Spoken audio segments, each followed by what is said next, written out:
episode of Grief in the Raw. I am your host. My name is Kelli Holloway. I reside in Houston, Texas, and I am joined today by my new friend, Mariano Bivins, who resides in Atlanta. Shout out to Atlanta. What's up, Mari? How are you? I'm good. I'm great, man. I feel good. Thank you for having me. Yeah. I know that this is a talk that has been much anticipated because for a while now, Bethany, our show's producer, was like, we got to get Mari on. We got to see what Mari has to say about this. So I'm glad that we are now stepping into the virtual space and talking about some of these things together. Absolutely. I'm excited about it. Yeah, I'm so glad that people get to hear from your wisdom and kind of use it to inform their own grief practices. So I'm so fortunate that you're joining me today. Man, I'm happy to be here, man.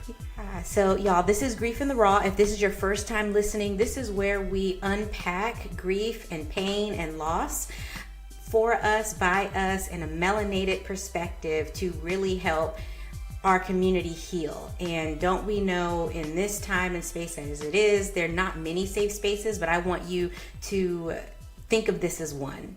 In your commute, transcending conversations with your own families, to make sure that you are well, but also that you have a safe space to unpack pain.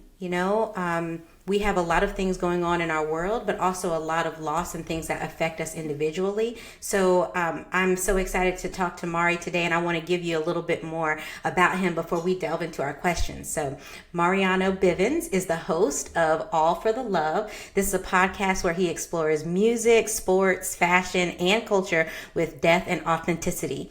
With over a decade in digital media and audio entertainment, he uses his voice to connect, inform, and uplift audiences. Born and raised in Detroit, Mariano is the youngest of three brothers, shaped by his household that valued love, resilience, and hard work. His parents instilled in him the power of words and action, a foundation he now carries into his fatherhood and his family life. Beyond the mic, Mari is a devoted husband, a father, constantly striving to grow and evolve, whether on stage or behind the scenes. He is committed to elevating conversations that matter and leaving a lasting impact through his work. Once again, thank you so much for being here. Please welcome Mari. Man, I got so excited when Bethany, when she asked me, to be on the show. I was like, I couldn't wait. I really couldn't wait to have this conversation, because it's not a conversation that I have on a regular. You know what I mean? I can't remember the last time I had a conversation about this, honestly. So, and when I thought about that, I was like, yeah, that shouldn't be normal, that I can't remember the last time that I had a conversation about something like this, because it's something that is with us every single day, all day. So I love that. Yeah. So let me start with asking you, where are you on your grief scale? And before you answer, just in case someone's listening for the first time, we kind of establish the groundwork of a grief scale to help us process where that guest is coming from today, kind of like their vantage point. So if you're heavy in grief, if grief is just heavy on your mind, a 10 would be where you are, and then anywhere down to 1, not really affected by grief or pain in right now, currently. So where are you today, Mari, on your grief scale? I don't know. It's interesting. I do like the scale. I do like that. That's something I think I want to take that and kind of like take inventory with myself every day about that. Yes, please. Maybe like a 4. Yeah. I say like a 4, just because it's like it's something that like doesn't go away, but it's also something that just because like it doesn't come up all the time, like I'm still conscious of it in like the moments where I get like what we call like free time, or like, late at night you can't fall asleep, whatever, and like, things are in your mind. So I like a 4. I would say like a 4. Yeah, no, I appreciate that. I think I will match you at a 4 today. Okay. This morning I thought about my mom, who I lost in 2022, and just how things have changed so much since then. I had an opportunity to go to a yoga class for the first time in a really long time, and they had us do some breath work, some meditations. Yoga's all about the introspection and all that kind of thing. And so I was catching the vibes, but at the same time I was mourning because my body is way different than it used to be, and I also recently had knee surgery. So all of the lunges and things that they were doing, I really couldn't do a lot of the things that they were doing. I was kind of just existing. But I had the thought, like, it's okay to go slow. Something's missing. And I was talking about my knee, like I had meniscus surgery, so they did a knee scope and removed the tears. But I was like, that's true about grief too. Like, I am going through life so much slower and calculated than I did before. That's not necessarily a bad thing, but it's warranted because something major is missing. And so hopefully that helps people understand, you can kind of go through life slow. And also, as we hear more about Mari's story, we'll kind of help us to realize and inform that, moving out of 4, there's nothing wrong with that. Right. We remove the stigma. So Mari, tell me more about any of the moments in your life where you first experienced profound grief, and how has that shaped your perspective on grief and loss? Yeah. So I think that for people that know me, like, Bethany and I, we had these conversations, a lot. On the surface, I think that losing my brother at 17 to gun violence would be probably the one that people would be like, yeah, that has to be the moment, right? Mm-hmm. And I'm sure we'll get into that, as we talk a little bit more. But I think, honestly, when I think about it, the first time was maybe when I was like 5. Mm-hmm. My I was living in the house, like my grandmother was there, my aunt was there, lived upstairs, and all of this, and they passed in the same year, right, 1993. And the thing about it was, like, with my grandmother, like, I remember watching like the soap operas and all that, and I was just like sit there and I think we all kind of got that same kind of story. Yes. When it comes to like the grandmothers in our family specifically. I just remember being in the front room, like, watching it, and I was just be into it, like, and I was just a little kid. And then my aunt, she would she was like sick, and so she would call me upstairs, like, at night, like, she would specifically request, like, me, and she had this little orange book. It's like the New Testament, Psalms, Proverbs little book, you know what I mean? Mm-hmm. And she would highlight these passages that she wanted me to read to her, like, me specifically. Wow. And like, that young. Wow. So like every single night, I remember, like, my mom would, whatever I was doing, my mom would bring me upstairs, and she would be like, hey, Auntie Deborah, she wants you to, and I was just like, okay, like, I'll just, whatever I was doing, no matter what, I'd go upstairs, and I'm saying this because I vividly remember standing on the side of her bed, and she's in the bed, and, like, she's just, like, laying there, she's chilling, but she was very aware that I was, like, in the room, and she wanted to hear my voice. She wanted to hear me say it. This is like the first time that I probably had a conversation about her in, man, like, my life damn near, because I can't remember the last time I, probably even, I'll talk about her with my mom, like, we still talk about her or whatever, but, like, and I just remember my aunt, like, she was funny, she was cool, she was, like, real chill and laid back and stuff like that, and so I have a lot of those same characteristics today, but. So I would probably say then, to be honest, like, if I'm really trying to, like, unpack it and see, like, where it started, I would probably say then. Yeah, and can you share your aunt's name with us? Yeah, Deborah. Her name, her name was Deborah, my auntie Deborah. And my grandmother Vivian, my grandmother Vivian. Yeah, so, like, and I just remember, like, about my grandmother, she had this like beige, like, cup. It looked like somebody made it in, like, a pottery class or something like that. You know what I mean? And she would drink out of that cup, like, all the time. I'm just remembering all these, like, very, like, random things. You know what I mean? And yeah, I probably then. I definitely would say then, like, those two specifically. Even at 5, like I said, I just remember those things. Yeah, and I think it's so interesting that when we allow ourselves to go back and access the pain a little bit, we also, like, have those remnants of joy too. Yeah. Because even, like, what you're talking about, watching soaps. Okay, I watch soaps too, so I don't know what. Did you watch? I watched Young and the Restless. It was General Hospital. It was General. Okay, so you were on a different network. Yeah. But my grandma also had the front room, right? Like, that's where the company was. That's where you watch the TV. Absolutely. So, like, the different, like, even though our experiences are different, like the fabric of it, like we've got this shared experience in the culture that kind of help us to define those safe spaces early on. And so when those safe spaces are dismantled, it does something in us that we just kind of like block it, and we don't really talk about it. I think my love for cats might have came from that too, now that I think about it, because my grandmother had cats. And I remember this one time, I always laugh when I think about it. One of my little cousins will be over there, you know, from time to time. You know how that goes, like, you know. And the main cat, like the matriarch cat, like the big cat. Yeah, the big cat had kittens, and I remember my mom woke us up and was like, you know, on some like, I guess like trying to like trick us or whatever, like, yo, come in the front, look at this, you know, whatever she was saying, and we went in there, and my little cousin said, like, oh, she had puppies. He called them puppies. Like, but she had these little kittens. And so we just had cats, you know, in our home. And I have cats today. I got 3 cats right now. Had 4, but, you know, I got 3 now. So, yeah, man, I'm thinking about that now that we getting into this. Is crazy. Yeah. Wow. Just the way that it comes up. So from your grandmother passing, or your aunt passing first, your Aunt Deborah. Yeah. Passing first, and then your grandmother, and then a little bit later on, your brother. So how old? You were 17? How old was your brother? I was 17. My brother was 28. Oh my gosh. Yeah. And he was killed. Yeah, he was killed, yeah. And I just actually got to the point where I would, like, correct myself when I talked about, like, his passing, because a lot of times I would say, like, yeah, my brother passed away. You know what I mean? Which is whatever, you know, but, like, I would correct it because, like, it's the truth. Like, that he was killed. So, like, I would have to be like, yeah, like, why am I running from it in these moments where I'm, you know, explaining, like, what it is. It's just the truth, you know, like, it's just what it is. So, yeah, I was 17. And, this is about to be 20 years. I'm so sorry.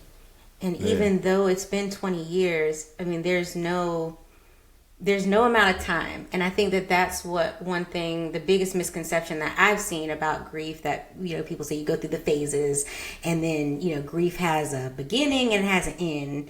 But in my experience so far, there is no end to it. And so even for 20 years of missing your brother and missing that old life. So how have you worked to kind of shape your perspective about loss and even inform others in your family as you process it? Or it might have even been a situation where you're starting to process or not really processing, and then maybe you don't have examples in the family of people who are processing. I'm wondering, like, how did that look and how did that shape you?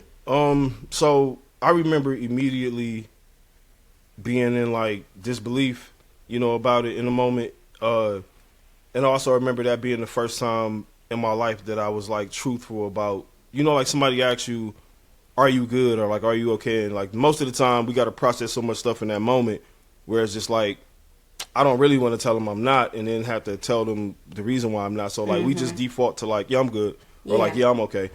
And I remember one of my brother's friends, like, he, you know, I'm, you know, head down on the table, I'm crying and all this. I look up and, like, we make eye contact, and he asked me, like, was I all right? And I told him no.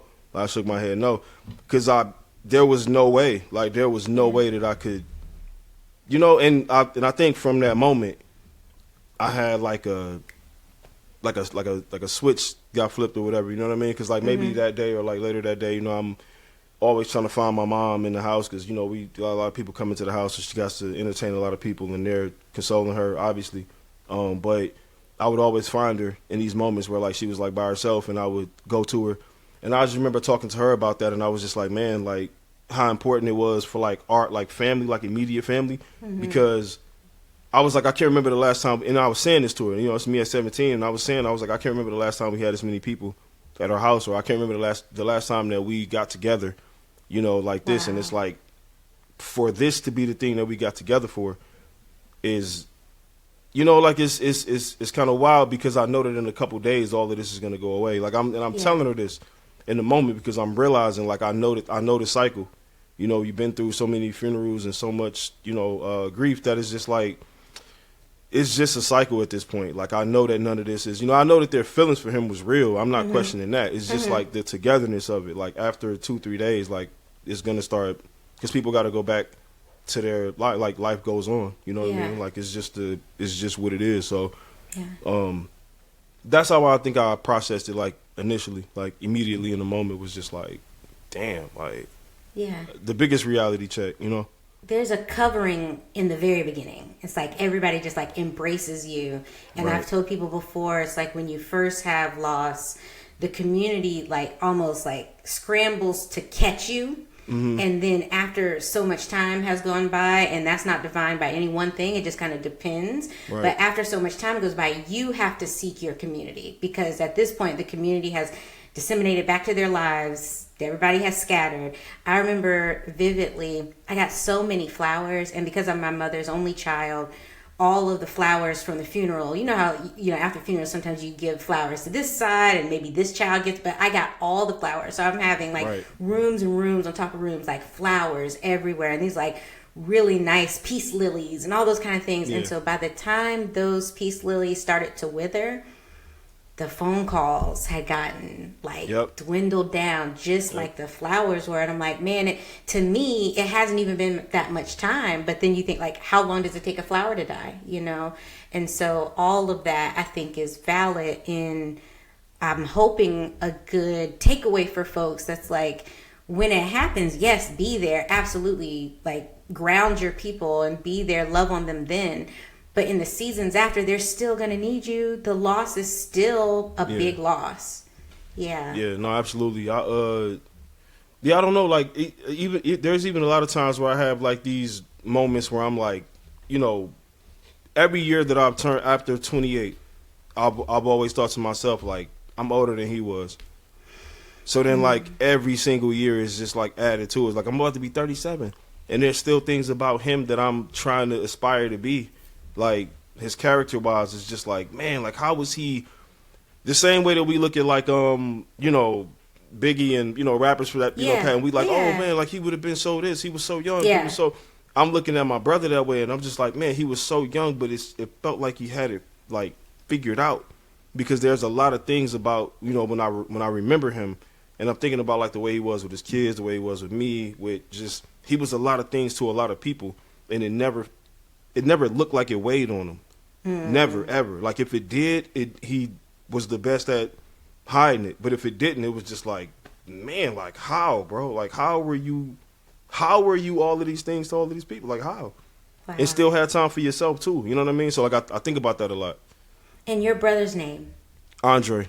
Yeah. How do you stay, or if you do, stay connected to him now? Like, after all the time has passed, do you find ways to connect with him or embody his spirit, if that makes sense? I do. Two of the main, the main things is like family for sure. You know what I mean? Like his children, still talking to them, and just like looking at them and seeing him every single time, just like, man, like you look like, I know, again, like with us, where we come from, you look just like your dad. Like, and it's like that's.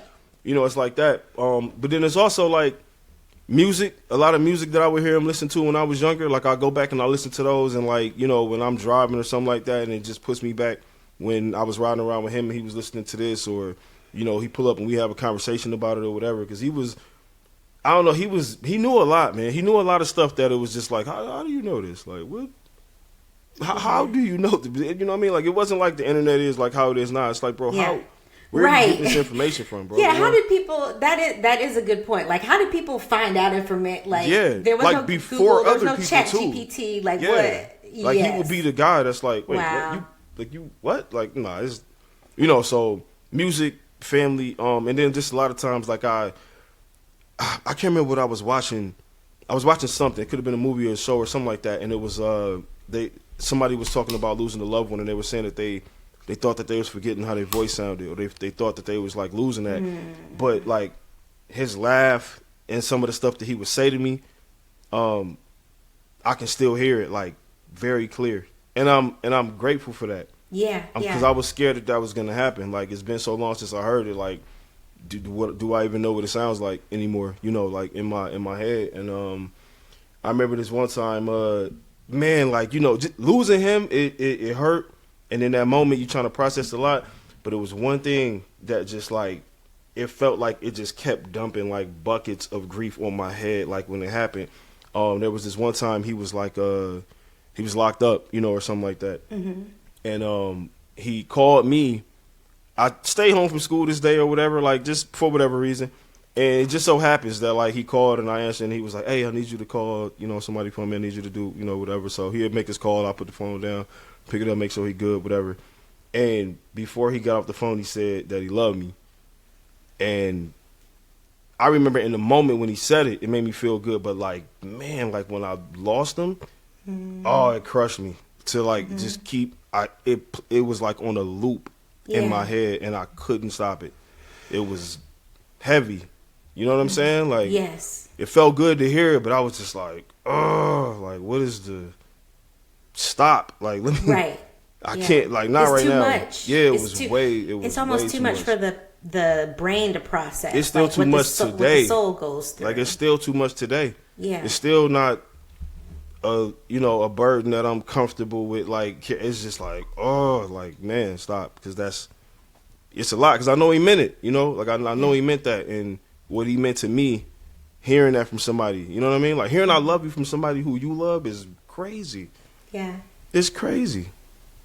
And I know that others will gain strength from, even though it's been this long, that you do still have that clarity of his voice and you can still hear it and you can still hear his laugh. Because I do think that's one of the number one concerns is like, I'm cut off from this person. I have no way to access them and now I don't have their voice anymore and I'm going to start forgetting how their voice sounds. Yeah. I used to do, being a caregiver for my mother and helping her with a lot of her bills and doctor's appointments and things like that. Like I used to know everything about her like the back of my hand. Like I needed to know at a moment's notice like what medicine she was on or all that kind of medical information stuff. But the other day the thought, like just a fleeting thought, I was like, I don't remember her social. Like I used to know her social just like my social because I always had to give it to doctors and give it, and I'm like, and even the last 4 digits. And I was like, how did I forget that? How? When I used to say it like every day. And so I had to sit in that sadness for a moment, but then I had to also, let the sad be the sad, but I also had to have appreciation for, okay, there are other things that I'm never going to forget. Like, I'm not going to forget her birthday. Yeah. That's even more important. Like, social is a construct anyway, but everything else, I am going to remember. But when you're in the thick of it, it's hard to see and it's hard to like penetrate that sadness. So what have been ways that you've been able to penetrate the sadness when you have those, I call them like really griefy moments? Yeah. Like what penetrates it for you? Man, that's a good question. I'm not sure. I think because it's just like the same way I'm talking about how you had to be so many things, so many people. It's like I'm that now. So it's like things are moving so fast that I kind of got to almost remind myself that like, all right, like not right now. Like, yes, you can feel like cool, but like not right now. So I don't know if there's like a thing that I, now that I'm thinking about it, I just kind of, I remind myself that like I'm still here right here though, like I'm still here. I have to let me focus on this right here. So I guess it's kind of like deflecting, you know what I mean? I probably don't really have like a healthy way of like, centering in that moment and being like, okay, this is let me do this. It's just kind of the feeling comes and like, I'm not somebody who looks down on crying, I just I don't know if I have time to do it. Which sounds crazy, and before I said it, I'm like, damn, like I don't know if I have time because I'm thinking about it. Like when we plan our day out, like we're not putting a cry in there. Like we plan our day out based on like things we have to do, things we got to get accomplished, and deadlines we got to meet. And it's like at no point is crying, a part of that. We make time for naps. Bethany takes her 2 p.m. naps. She loves her naps. I take my naps. Yeah. I don't schedule. Love a good nap. That. Yeah, love a good. Oh man, we could talk about naps forever. Yeah, like I will just like be the voice over that moment and just be like, okay, cool, like not right now, like not right now, like push through it. Yeah, like just pushing through it, I guess. Yeah, pushing through it. Yeah, that's real. And I wonder like how different would the world be if we did like farm out some time to Yeah, sit with no, our for real. emotions. Like just like you have to farm out time to pay your bills, got to farm out time to pick up the kids. Like what if we did farm out some time and say, all right, this is my designated time? Because grief is compounded. It's not just about the loss of a loved one. Like other things come into play, things Yep. that form daily grief that we would not even guess or suspect is going to be a part of our experience, but then it Yeah. just kind of like forms and it's just this big thing. So Yeah. I'm interested too, with you having experienced loss at such a young age and throughout your adolescence. So how has it impacted you in terms of other life transitions? Because losing a loved one is a life transition, but then there are others like end of relationship or a career change. Like how have you managed that and associated with grief? Because I find that that's also grief when those things end and when Right. those things change. So do you have an example to share or any wisdom in that regard? Yeah, Bethany and I, we just had that conversation, a similar conversation about like how you can grieve like things and situations and stuff like that. And I think what it taught me in a moment, like I said before, like when I was 17, and in my head the thought was like, life goes on. It's like switching jobs when like I've got used to the people that I work with, and I'm used to this routine, and now I have to pivot and go do something else, or a situation doesn't work out because of whatever reason. I got to pivot and do something else. Like it's always in the front of my mind. Really, is like life goes on, and this is a chapter. It's not like the end of it's the end of this thing. But overall, when you sit down and talk to somebody, you can talk about these in like chapters and seasons and stuff like that. So I think maybe just that, and not even in a dismissive way. Like life goes on in a dismissive I way. It's love just that. life goes on as far as just like even like with my dad. Like I remember conversations we used to have where it was just like whatever's going on, the gas company, the electric like they're not gonna be like, oh man, I'm so sorry for your loss. Like take your time. Like it still Right. has to and outside is still gonna be there, and this is gonna you know what I mean. Like life goes on. I think that's probably been the reason why like because I've been in relationships relationships that didn't work out, friendships that didn't work out, business ventures or just whatever it is, and they didn't work out. And I think it's easy for us in the moment to just think of all the reasons why, like oh well maybe this, maybe that, and it's like at the end of the day it is what it is. Like it happened, learn from it. It's not a waste of time if you learn something from it and you like move forward using the things that you learn to be better in the future. So really it's just like life goes on. I have to just chalk this up to being another part of the chapter. This was necessary. What did I get from it? And okay, cool, how can I use this moving forward? That's right. I was telling a friend the other day, nothing is wasted in God's economy. Like every single thing that we go through, all of the ups, the challenges, the downs, the low of the lows, it's going to be used at some point. Even the career changes and the shifts in mindset, like all of it is valid and it's all going to be used at some point. Yeah, no, absolutely. I think, and another thing that this just made me think about was like how like no matter what you get, no matter what you lose, like life goes on. I think that a very important thing that parents can teach their children like early is like or one of the things you can do for your kids early to kind of teach them that so that they don't fall in love with like material things later on is buying them exactly what they want at times. You know what I mean? Like when it's reasonable, when it's fathomable, when it's obtainable, you buy them exactly what they want so that they can get the feeling from like, I got this thing that I wanted for so long, like I got it, but then like I still got to make my bed up. I still have to clean up. I still have to like listen. I can still get in trouble for not listening. Like this thing does not change the reality. You know what I mean? I think those little, like those little micro transactions can like go a long way. You know what I mean? Because like I remember being young and like I wanted this video game or I wanted this action figure or whatever, and my parents would get it for me when they could. And I would get it, and I would be like, oh, I gotta get him to go to school tomorrow. Like this didn't really change the, you know what I'm saying? Right, like it's not like I can call the school like, yeah, I got Sonic now. I don't have to really do that no more. Like I can't do that.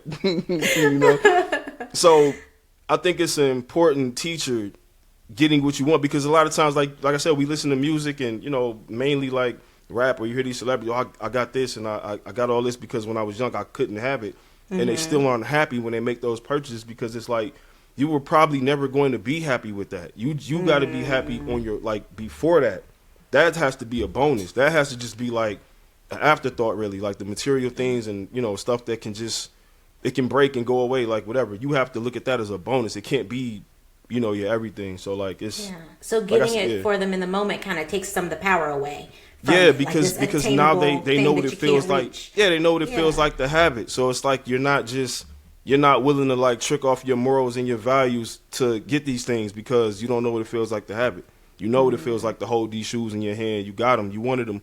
You know, they're here now. Cool. Now what? You still have to be a good person. You still have to, you know, whatever. And I think it's important. It can be vital, you know, early on. Yeah. I love that. I may borrow that. Like we're borrowing gems from each other. So tell me about your kids. You have 3 kids, right? Tell me their ages and boy, girl.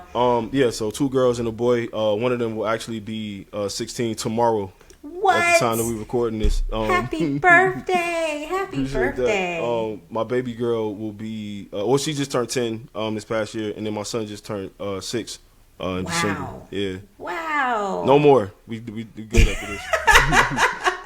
Notice how I didn't ask you that question, but you were like, "Yep, no more." Had to make it just clear. Want to put that out there. Just want to put that we done over here.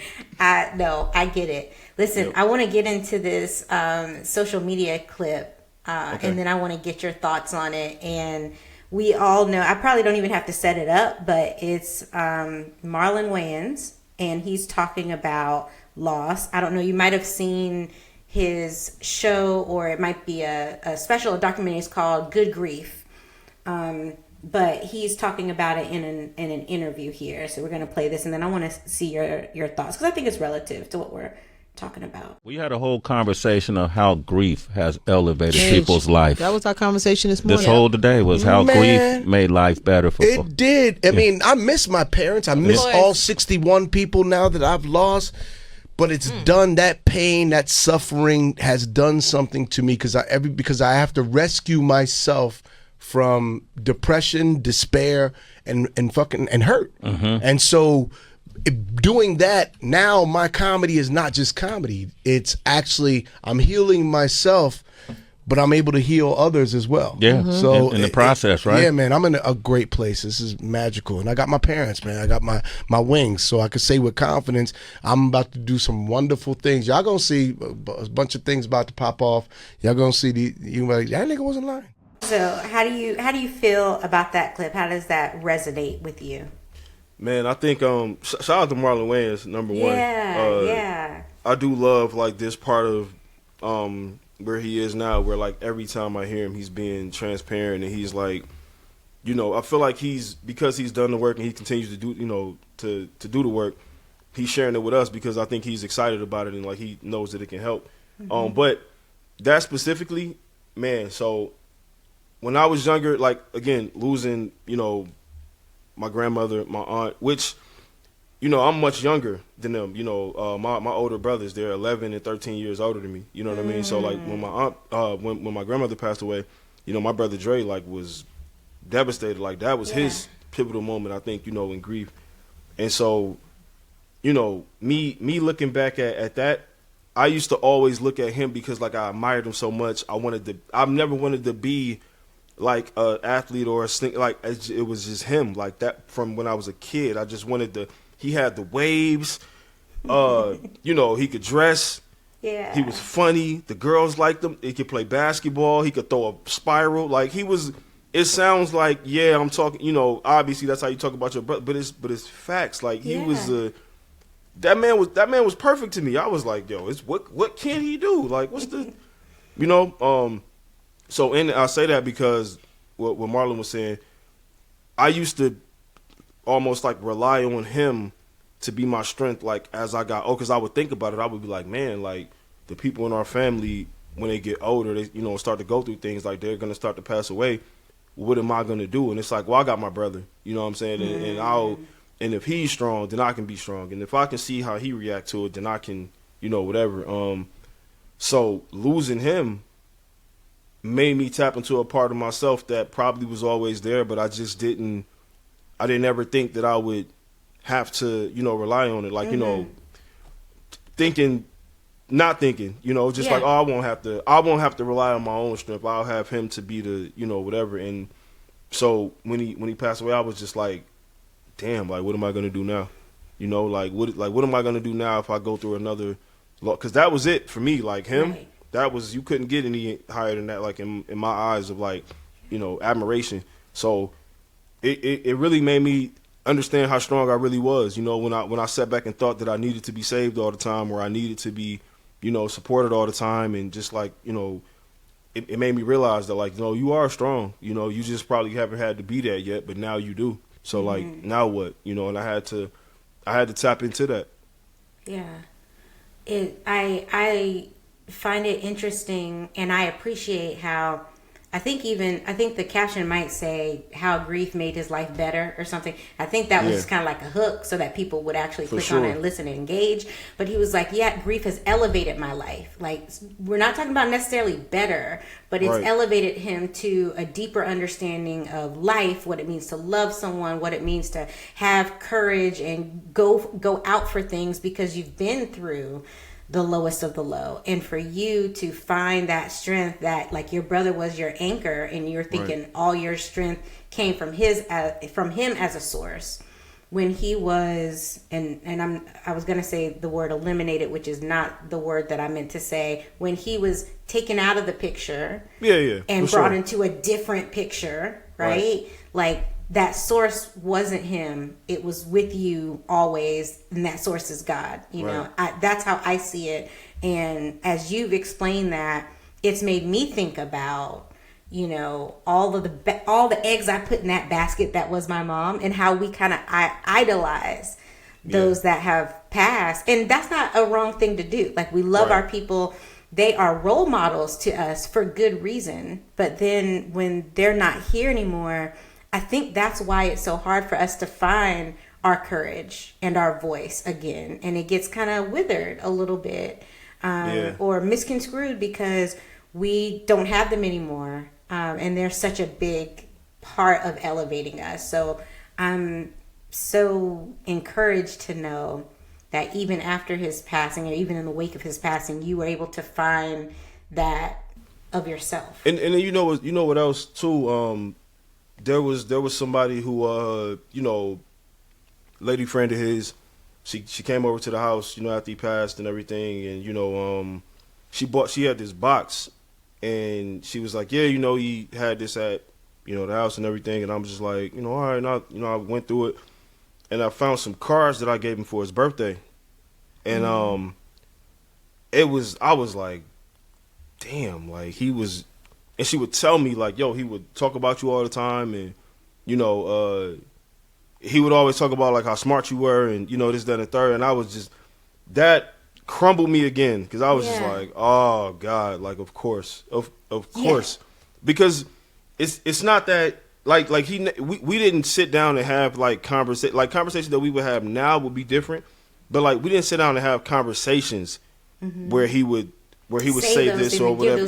But it was just kind of like understood, I think. You know what I mean? Because like he's a man, he's, raised by a man from a different era. So like he probably didn't have the tools to like know that he should sit down and probably tell me this. It was just understood. Like I knew he loved me. His way of showing love was just like tell you got something in your nose, like, hey, you got something, because it's like this is love language. Yeah, you know what I mean. Like if he didn't tell you that, it's because he probably didn't care. But if he did tell you, you can kind of take it as like tough love sometimes. Like he might tell you like something you need to be doing or something he saw or whatever. And I think when I was young, because I like loved him and held him up in such high regard, anything he said to me, I was just like, damn, like it felt more important than what anybody else had to say about me. Like it felt like that's what it is. Like if he says it, then that's what it is.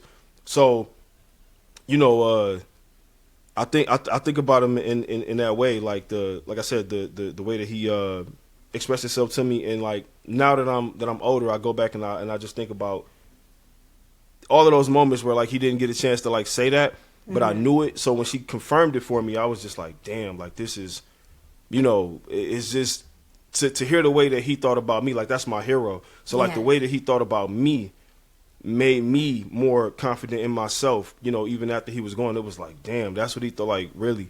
Yeah. You know, and another reason I think why that hits so different is because that was a new story. You were acquiring a new story that you didn't have previously. And so isn't it wild when someone tells us something that we didn't know about a person, or a conversation that they had about us, and then we're like, that's new information. Absolutely. I can now add that to my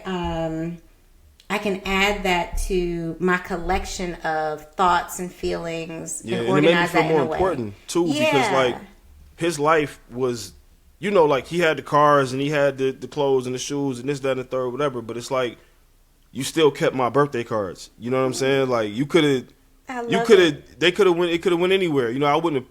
I felt good just getting it for him. You know what I'm saying? And tell him happy birthday, call him, tell him happy birthday or whatever, or make a joke, whatever it is.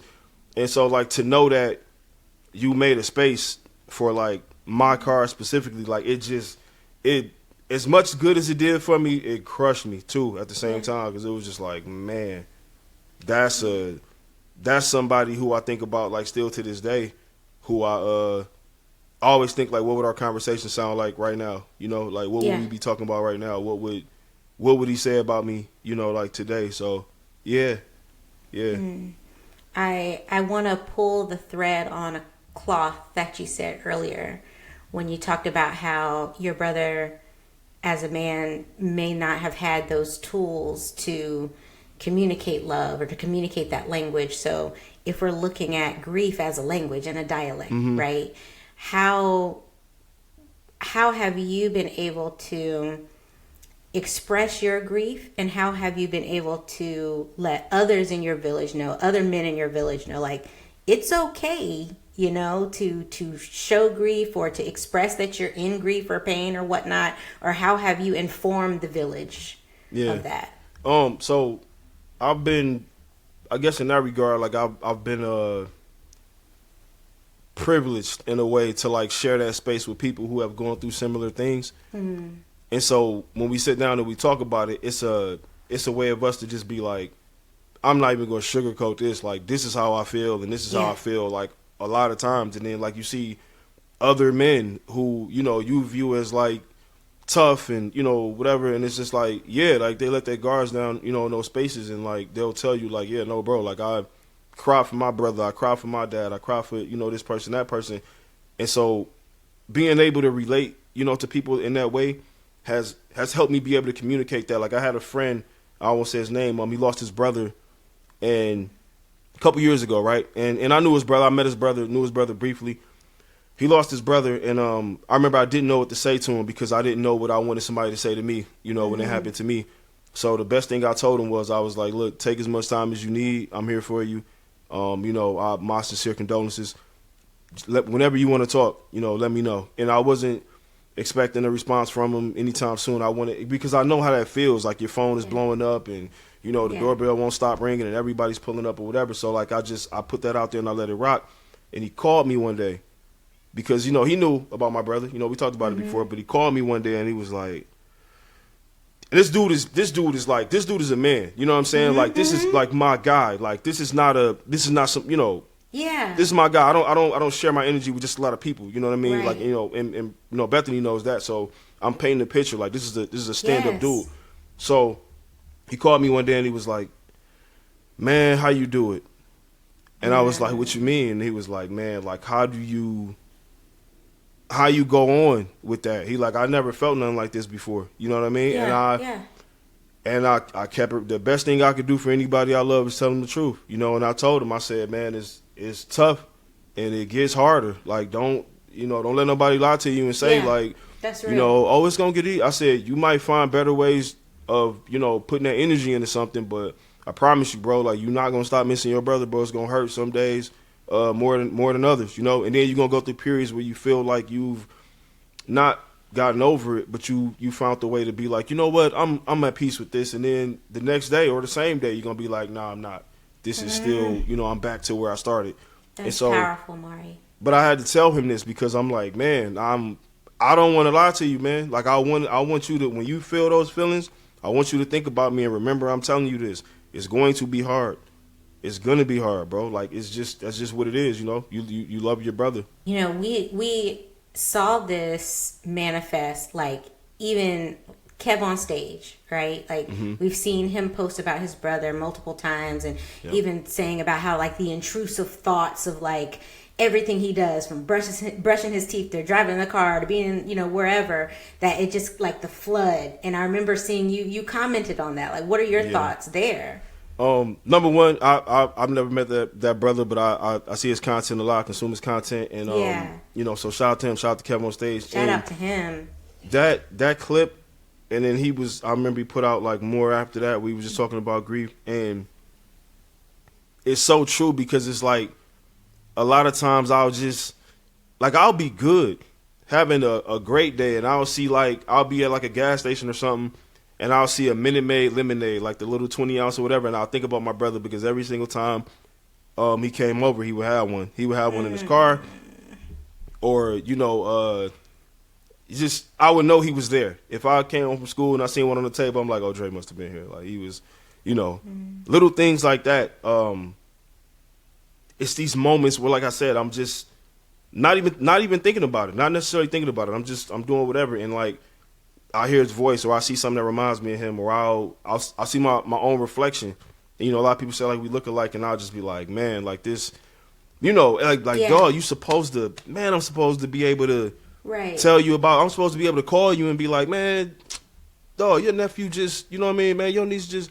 I'm supposed to be able to have these conversations, you know, and that's how I feel, you know, in those moments where it's just like it doesn't stop, you know, and again, that's why I said I had to tell my homie, like, yo, it's gonna be hard, bro. It's gonna be moments where you're having a great day, you know, you feel yourself start to cry, and it's like you might not even know where it came from, you know, and then you think about it, and you're like, damn, like he liked that song, or like whatever. Or I thought about this, or just whatever it is. Like we have these moments where we like to text the group chat, text our homeboys, text our people, whatever, and it's like I can't do that. Absolutely, you know what I'm saying? I can't do it. And some people would say, well, you can still talk to him. You can still, like, let him, you know. But to me, it's like, and that's why I like Kev's clip, because he was like, no, I don't want that. I want to text you. I don't want you to text back to me. Like, I want to talk to you. I want to talk to you. I want to he, you, and he. Like, he was really explicit in saying, like, the whole, I can just talk to him. That's not good enough. Yeah, he explained it. He explained it beautifully. Yeah. Because, like, even his energy in those clips is just like, dog, like, this ain't how it's supposed to be, dog. Like, this not, you know, I want to say that out loud a lot of times. Like, it can't. That's the thing I think that, like, hurts me the most is that, like, you know, man, like, somebody like that, somebody who I have all these great things to say about was taken away in such a fashion that was just like, like, it made me, you know what's crazy? It made me, have a bad relationship with, like, rap music back then, like when it happened, and I felt myself being like a hypocrite because like I'm listening to all this music that's like, you know, people talking about violence and this, that, and the third, and this, you know, whatever.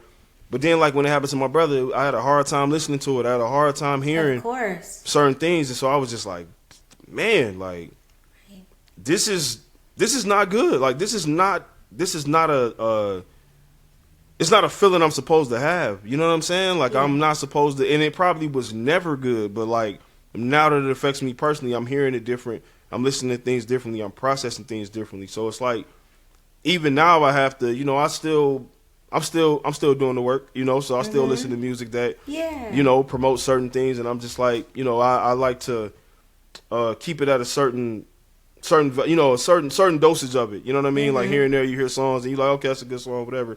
But I still like, that's kind of, it was tough, you know, to hear it. Because I think about my people, you know, in that situation. Those are some of the forever changed moments. Yeah, like, absolutely. There's no going back. You can't unsee that. Yeah, you can't I think connect about with them it in the same way. I think about them every day, and I think that something that's just like off topic or whatever, but like I went through this period of questioning myself over the way I grieve over people differently.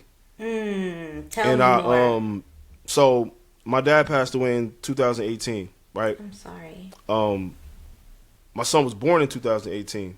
So we found out that we were, going to have another baby in maybe March that year. My dad passed away in April.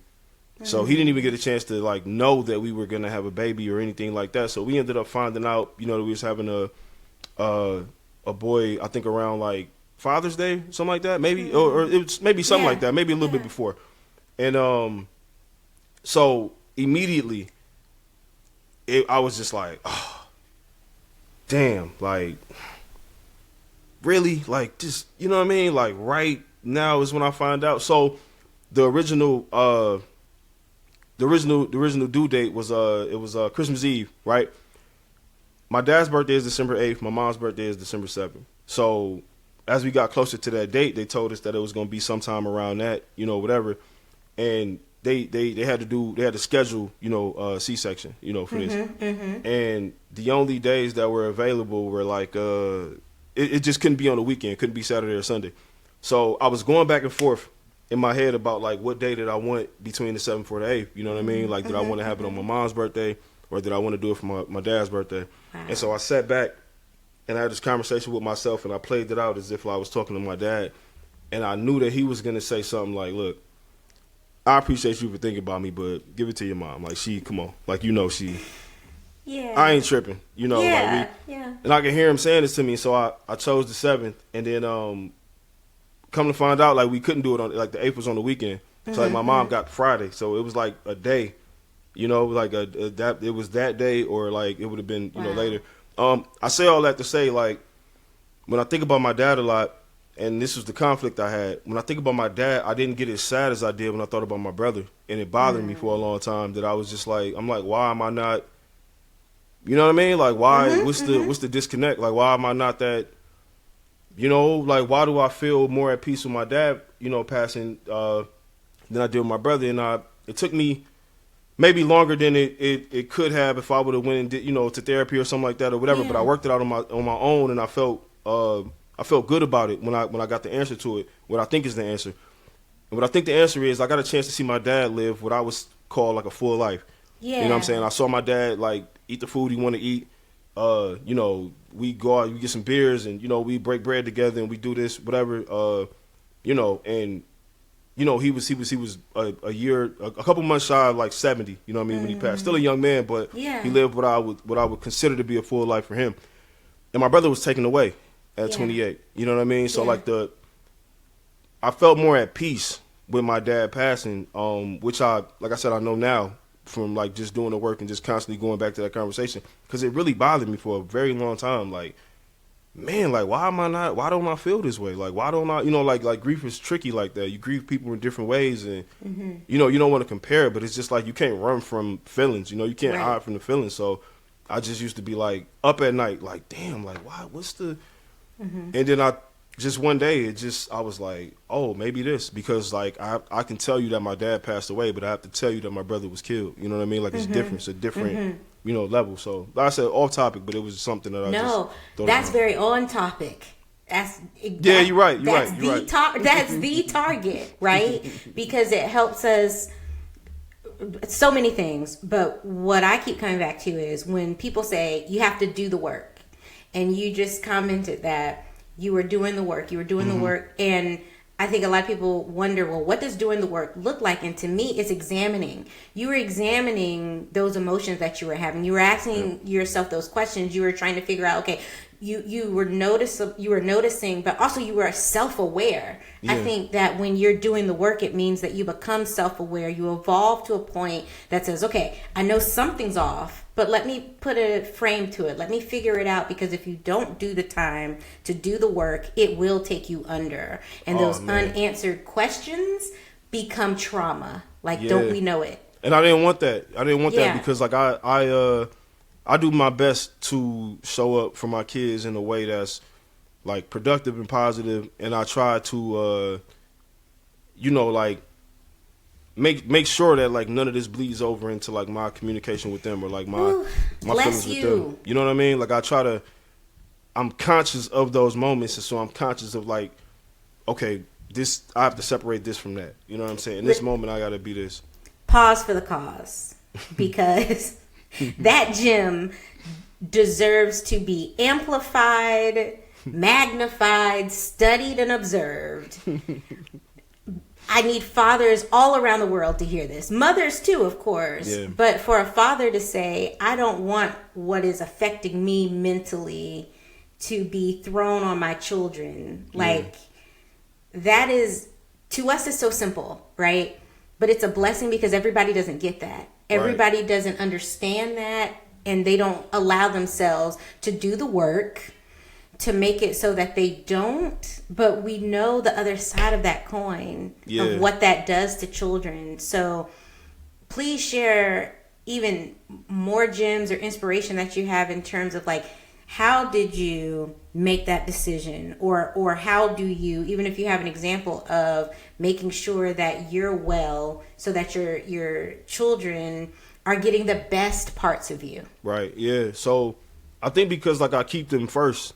You know what I mean? Like, I keep them first in everything. So it's like, you know, those moments where I'm not feeling the best or whatever, like, I'll just pour into them because we have, like, music we listen to together or things we do together that can pull me up.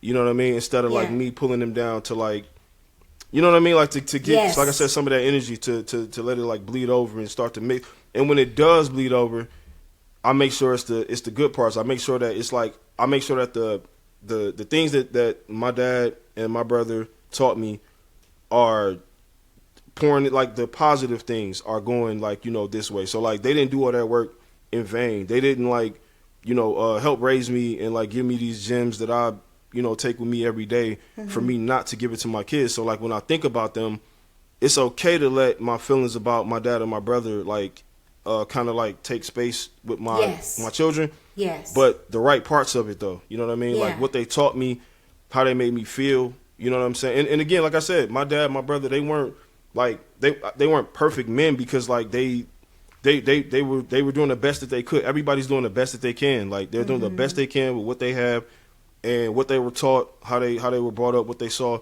So I'm just making sure that I'm looking at them and I'm understanding, like, what I wanted from them, and I'm giving that to my kids, like, now. You know, like, I didn't have a me, somebody who was conscious of the work that needed to be done, and then, like, had great examples of, you know, like these men that I can, like, you know, pull from, and, you know, they kind of, like, made the blueprint. I can pull those, and then I can do the work for my kids so that they don't have to do as much of the work to, like, repair, you know, like, the daddy issue, you know, like, I'm trying to eliminate that part so that we can just I can just teach you this from the jump, you know? Yeah. I love that, because children should not have to hold the baggage of their parents. Like, they're going to have enough baggage of their own. They have enough of that heavy lifting to do. Right. So I love the way that you frame that. Okay. I know we can talk for hours, but I know you ain't got that much time because you're a busy man. I mean, I'm here, man. I'm enjoying the conversation, so I'm chilling. Listen, okay, so I have some rapid fire questions that I want to kick your way, and it will continue the conversation, but it also is a means just for people to get to know about you even a little bit more. Like, don't think too much into the question, but also give it what you got. You know, let's give it a shot. All right. So the first one is, what does taking care of yourself look like on a regular day-to-day? What does taking care of yourself look like? Resting. Even if it's not sleep, it's resting. I'm chilling. You know, listening to an album I didn't, you know, get a chance to listen to, or I'm watching a video I didn't get a chance to watch something. But just resting and not feeling guilty for, like, resting. You know, that's what that looks like for me. Yes. Okay. Optimal nap location. Whew. Get specific. Don't just say your house. Okay. Paint the picture. Set up the scene. This is what it is for me, because this is what it's been like on the regular. Yeah. I'm in the room. I'm preferably under the blanket, but then I have another blanket next to me with one of the cats laying on it, and then my dog is laying, like, in his corner in our room. and then like he's asleep too. So then like we're all asleep. That's what we do on the regular. Communal This is what we sleeping do. with the pets. This is what we do. These are my guys. Like this is what we do on the regular. So not even hesitating about that one. This wow. That's so it. Just walk in the room and I'm just walking in that room and envisioning like 3 people snoring or one person snoring, 2 pets snoring, and you just don't know. You're gonna open that door, and my dog is gonna be asleep right there. You're gonna look up. You're gonna see a blanket, a separate blanket with my boy cat specifically, Charm. He's gonna be right there, and then I'm gonna be right there. You know, right there. I'm under the blanket. I'm on the pillow and all that, and that's it. Love it. Love it. Okay, we know you are a music connoisseur, right? Mm-hmm. If you could write a quick verse or a lyric about your grief journey, how would it start? Damn, that's tough. Oh, that's tough. How would it start? It might start, what I've learned is, that might be the first couple words, and then I get something like that, because every time I have these conversations, I think the most important part of it is like what I've learned. So I want to start off and let you know, like, this, what you about to hear, is what I've learned. Mm-hmm. Like, this is not something that I just You can give us a little bit of the verse if you feel no, so I ain't moved. got no. I can write one. Okay. I can write one. I can write one for you, and I'm gonna send it to you. Might have to do like an IG live or something. I got you. To get the verse. I got okay. you. I'm gonna write it. Okay. I'm gonna hold you to it. Yeah. Okay, so then which hip hop artist or song has gotten you through the most of your griefy days? Oh man. There's this Mace song called Gotta Survive. It started off on a mixtape. I'm showing my, mixtape days and all that. It started off on a mixtape. It was called 10 Years of Hate. And then it ended up being on this album, the Welcome Back album, that had the Welcome Back song on it and everything. There's something about that song because the placement of the song always was, it was always interesting to me on that mixtape. It was just a bunch of like him rapping over other people's beats and, whatever, just kind of, Mace being Mace, braggadocious, this, that, and the third. And that song came on, and it was so different than everything else that was on the rest of that tape. The music is powerful. The instruments are powerful. What he's saying is powerful. He has a singer on it, and it's like, man, it's perfect. I have cried to that song so many times. Man, that one easily is like the one for me. That's like my song. I'm gonna look it up, and we have a Grieve and Heal playlist that we developed back that song episode might have to 4. Be the outro. Yeah, it's too much, man. It's too heavy. That song too much, man. We're gonna add it. My producer of music, Jeff Smith, we had an episode where we talked about music is medicine, and we put together a playlist. Yeah. So let me make sure that's the name. Well, I think that's what it is when they made it to the album. Yeah, and we'll link it in the show notes too. Yes, Gotta Survive. It's on the it's on the Welcome Back album. Gotta Survive. Oh man. Gotta Survive. Okay. Whew. Yes. All right. What's one thing about Detroit that has profoundly shaped you? The authenticity. People in Detroit are going to tell you the truth. You know what I mean? Like whether it's going to be what you want to hear. You know what I'm saying? Like, and maybe at first the delivery could be a little, you like whatever. But then like when you hear him out and it's like, nah, look, I'm telling you, like this is what it is. And it's just a place that won't allow you to lie for too long. It won't allow you to lie to yourself because somebody's going to tell you, the thing that you might be ignoring about yourself, and they're gonna point it out. Hey, you whatever, you good, bro? Like you straight? Cause you was moving like this, or you was like, and then now you gotta ask yourself these difficult questions and be like, damn, am I good? Cause you're right, you got a point. Yeah. I think so the authenticity for sure. I love it. What's your favorite episode of All for the Love and why? Oh, it's tough. Oh, that's tough. My favorite episode, it would have to be an episode where Bethany was on it. Of course. Maybe the R&B episode, the one we did recently. Because every time we talk, our most current conversation is like my favorite conversation.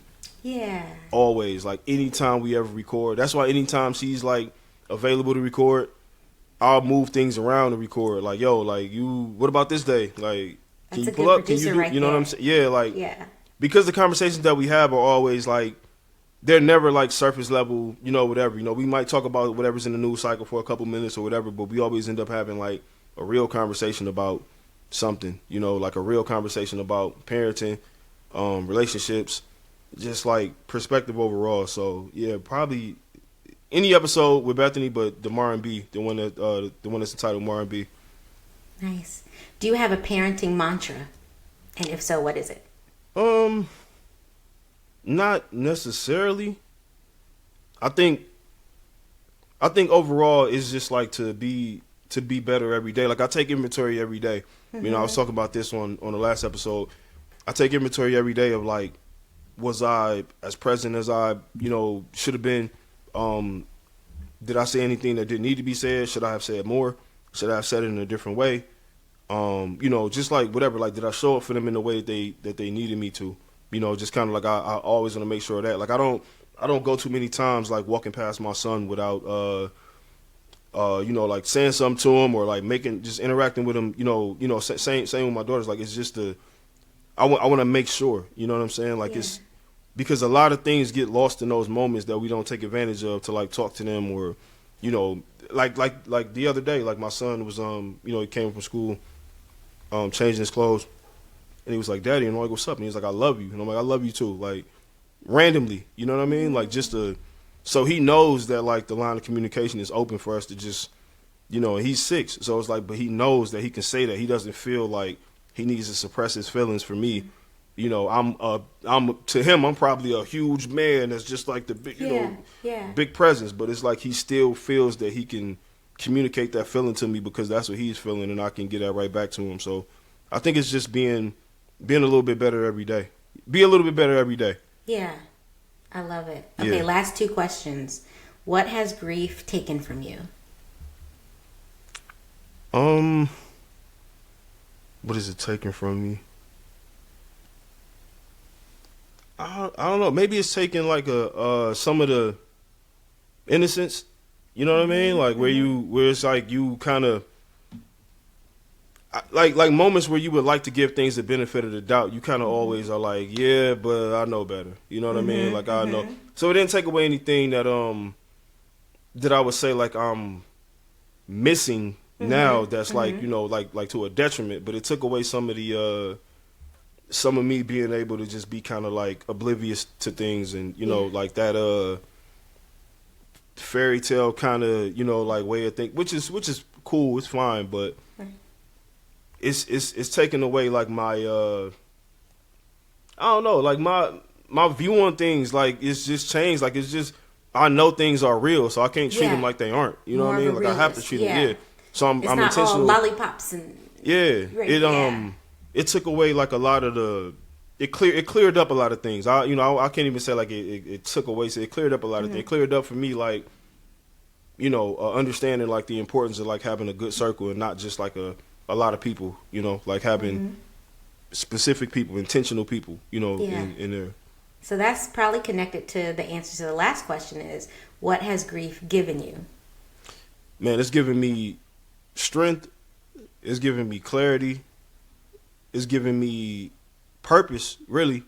Because, like, I know that the people who were in my life, they affected my life in this way. And, like, I can talk about them in a good light. And so it's like, I want to be able to make sure that none of that was in vain. I want to make sure that like the lives that they lived and the energy they gave me was for a reason and not a destructive one. You know what I mean? Like I think this is easy for us as men, specifically black men that come from certain areas to like make that energy turn into something negative and like push us in a different direction of like violence or, whatever. But if we can take that and turn it into like what it's supposed to be, like we can repurpose it, to something productive. You know what I mean? I think that's what it's supposed to. That's how it's supposed to be used. That's what I think. I think it's supposed to be used that way because, as much as I'm sad and carrying that burden, it's like I also learned a lot from it too. So it helps me regulate my emotions. You know what I mean? Like I don't want to just be a man that's seen as like protect, provide. Like that's it because like it it limits me if that's all I can be. Like, I can be a teacher, I can be a nurturer, I can be a healer, I can a bunch of different things, not just these two things that like people expect from men and black men, and so yeah. Thank you so much, Mari. Like, this has been such a rich conversation. Yeah, no, like, absolutely. The gems, just the wisdom that you have. And I know that as I am processing and gaining things from your strength, others will as well, like other listeners, because there's a listener right now who will identify with you that's not able to answer the question, what has grief given me? Right? And so in hearing you name it, let it out, tell us that there's something in there, right? Yeah. That's powerful. And I thank you for having this heart-to-heart with me. Man, I thank you for allowing me the space to do it, because like I said, it's not a conversation that I have just like on the regular, you know what I mean? You know, which it probably should be, because it's a real thing. Like, we deal with it every day. We walk around with it every day. So it's like to know that we can have a conversation without being like judged, or, you know, we can have a conversation with somebody who can relate and even give you a different perspective on something. Yeah. You know, is important. So I'm happy to have, you know, had this talk. Okay. That's why I do what I do. Yeah, right? yeah. So that others can gain strength, but also have these same conversations with their people. Right. Like, it's I just hope I can help. That's all it is. Yeah. Like, anytime I speak on anything, I hope that somebody can take something from what I say and be like, oh, I never thought about it like that. Because that can change. Like, that can change like your life. Somebody telling you something, or you reading something that you didn't think about 10 minutes before you read it, or you saw it, or you heard it, whatever, it can change your life. Like, you know, I've read things that changed my entire outlook on life. So, you know, it's important. So that's why I take so much pride in like sharing my thoughts, my experiences, you know, good and bad, and, you know, anything in between, because hopefully I can help. Hopefully it's somebody that's listening that's like, damn, I never thought about it that way, or like I didn't know how to put it into words until I heard that. Like, that's what I hope my impact can be, you know? Absolutely. I heard, I've been watching Paradise, which is a new show on Hulu. Sterling K. Brown. That show is fire. That show is great. Fire. Sterling K. No Brown, spoilers. listen. Sterling K. Brown, let me just 1 second. Please. Because I want to talk to him. So can you? Number one. Yes. That's a beautiful guy, man. Yeah. Man, I was looking at Sterling K. Brown. I said, man, if only we could all age like this, man. If only we could all age like him. The and, grace, you know what I'm saying? the suave, bro, the debonair. he's destroying this role. Like, this role is mind blowing. So if you're watching, then you probably know which part I'm talking about, and no spoilers. Mm-hmm. But there's a scene where his daughter says to him, "We can't only be sad forever," right? Yeah. And that, when I tell you that drummed up something in me, because, you know, people will say things like, well, you can't be sad forever. But no, what she was saying, we can't only be sad forever. Like, we are going to be an ounce of sad for the rest of our lives. That's what grief is, because there was love there. There was love, and it was replaced with grief. 100%. And so we're going to be a little bit sad always. But she was like, we can't only be sad. So let's let some other things in. You know, and I was just like, yo. My favorite part of that, like, interaction in the kitchen, it was so important to me, and I'm so happy that they let a black, powerful, presenting man have that moment with his son specifically. Yeah. When he was like, that moment where he kind of like blanked out and was like, the James and the Giant Peach thing. Yeah. And he caught himself immediately and was like, my bad, I just didn't get enough rest. That's on me, my bad. Because my last episode, I talked about apologizing to your kids. Yeah. You know, and I think, real quick, I don't want to go off into a whole different, level. But I think that a lot of men, when they, even like when you see gender reveals or whatever, right, and the man found out he having a son, they almost celebrate because they feel like it's going to be so easy to just raise a boy, because all I got to do is just like these things, because I think that's the way that they were handled. So they feel like, oh, well, this is easy. And when they have a girl, it's like, now I got to deal with like emotions, and I got to deal with this, and I got to deal with that. This is but it's like real. The news flash is that you have to deal with that no matter what. Right. More so, I think when you have a son, because most men, when we're raised up, we're getting coached on how to talk to girls. We're getting coached on how to make girls feel safe, and we're getting coached on how to listen to them and like their feelings and this, that, and the third, like whatever. But we're never, for the most part, coached on how to talk to other men and like resolve conflict and create a safe space for other men and like allow them to be sad or like upset, angry, whatever, and like de-escalate things. So it's much harder, you know what I'm saying? Yeah.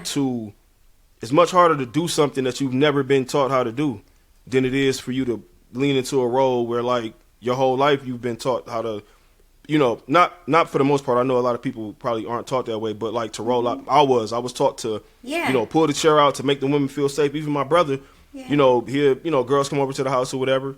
And regardless if he was interested or not, he would create a safe environment for them where it's like, yo, what y'all want to eat? Y'all want drinks? Yo, he sent somebody to the store. Yo, go get this for them. And it's just for them. It might not even be for him. It's just for them so they can feel comfortable where they are. So I'm learning these things. And it's like having a daughter, you're kind of put back into a role where like you get a chance to, beat that softer side of you was always there though. You always, nobody's going to probably, have to really coach you too much on how to like interact with women unless you just was living under a rock, raised by wolves and all that. I'm not talking about those dudes. I'm talking about just like men with like some sense. Yeah. So when you have a daughter, it's like, oh, you let her put the makeup on you and all that. Cool. You know what I'm saying? Yeah, cool. But you've been around women, raised by women. You've been trying to court women your entire life, but you probably haven't been taught how to talk to other men. It's only with aggression. It's only with like, you stepped on my shoe, we got to take it there. It's like, we got to, we have to learn how to, resolve. I just resolved the conflict with my son and his cousin, his girl cousin. Like just like a couple weeks ago, they were over here and they playing or whatever, and I think my son he fell and maybe hurt himself or whatever, and like or just like he fell and it was felt maybe like embarrassed by it or whatever, and his cousin was like, that's what you get. Just, as kids. And my son was like, he told her not to say it, because it didn't make him feel good, about it or whatever, right?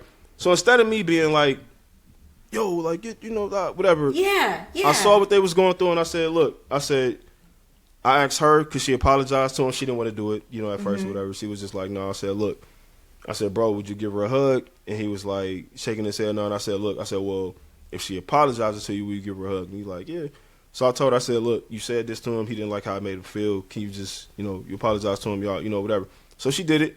He gave her a hug, and it was good after that. They were great after that, But so many times I've seen people go in those situations and like yell at both kids and like, just create a y'all stop situation. All that. Yeah, and it's like, stop crying. Yeah. Now you don't even know you planted a seed where like they might not even like each other after this. Like they might see each other and connect them with the last moment that they had, and you know what I'm saying? Like it get deep, man. Like when I start talking about all the master class in parenting right now. We may have to have a whole nother episode just to talk about parenting. We do. I was gonna suggest that, also for sure. Yeah. Let's do it. Well, listen, Mari, how can people reach out to you? What projects do you have coming up? What do you want the people to know? How can this community support you? Yeah, so basically now, YouTube and, Instagram and everything. Like, you go to my Instagram, everything is, like, right there connected. My Instagram is at Mariano Bivins. And, I'm putting out the clips. That's where I'll be putting, like, most of the content, uploading the videos to YouTube and everything. And really just mainly right now, I'm just focused on, all for the love, just trying to figure out ways I can make the platform better, make it more of what I want it to be. You know what I mean? Like, I want to make it helpful overall. I don't want to, like, chase whatever's going on. I want to make sure that my content is like evergreen content. No matter when you find it, you can use something from it. So that's really what I'm on right now. I love it. Thank you so much for being here. Thank you for your wisdom. Like, the legacy is like deep in you. So like everything that you have taken from your grandmother to your aunt to your father to your brother, like all the ancestors, like they are just like clapping right now for you. And I hope you feel that. Thank y'all so much for joining us on this episode. Hope you had your pins, you're catching all the gems. Y'all take what you need, leave what you don't, share it with someone who needs it the most. Peace and love. Peace and love. Bye, Mari. Thank you. Thank you. Thank you for joining me inside today's episode of Grief in the Raw. I hope that something we've shared today both affirms how you feel and also provides you with healing towards your journey. Let's keep the conversation going. Visit kellyandco.com for more information about the show. Also, make sure to like and subscribe on YouTube, Instagram, and follow the show on Spotify and Apple Podcasts. Special thanks to Bethany Anderson, who is the producer of this podcast, and also Jeffrey Smith, who has been the composer for the music. Thank you so much again from the bottom of my heart. Peace and light always. Much love.